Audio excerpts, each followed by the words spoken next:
خطر آیا، ایک شیر نڈر آیا، بے خوف خطر آیا۔ آواز بھی اعظم کی، انداز بھی اعظم کا،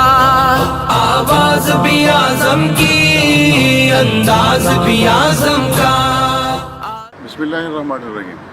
موجودہ استنبول قسطنطنیہ، جس کے بارے میں نبی کریم صلی اللہ علیہ وسلم نے فرمایا کہ اس پہ حملہ کرنے والا لشکر بہترین لشکر ہوگا اور اس کا امیر بہترین امیر ہوگا، اسی شہر کے لیے حضرت ابو ایوب انصاری رضی اللہ تعالیٰ عنہ اول روانہ ہوئے، اور اس وقت صحابہ اکرام کے ہاتھ پر یہ شہر فتح نہ ہو سکا۔ بعد میں سلطان محمد فاتح نے اس کو فتح کیا، اور کس طرح سے ان کو اللہ تعالیٰ نے یہ تدبیر سجھائی دی کہ انہوں نے راتوں رات اپنی کشتیاں پہاڑوں سے گزار کر دوسری طرف کے سمندر میں ڈال کر اس شہر کو فتح کیا۔ اور آج جب میں استنبول میں ہوں، میں نے یہاں جتنی بھی مسجدوں میں نمازیں پڑھی ہیں، ہر نماز سے پہلے اور بعد میں سلطان محمد فاتح کے لیے بطور خاص یہاں کے لوگ دعا کرتے ہیں۔ اللہ تعالیٰ اس شہر کو تا قیامت دین اسلام کا گہوارہ رکھے، اور جن صحابہ کرام نے اور سلطان محمد فاتح تک جن لوگوں نے بھی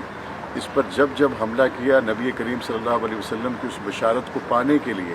اللہ کریم ہم جیسے گناہگاروں کو بھی قیامت کے دن ان کے قدموں میں جگہ عطا فرمائے۔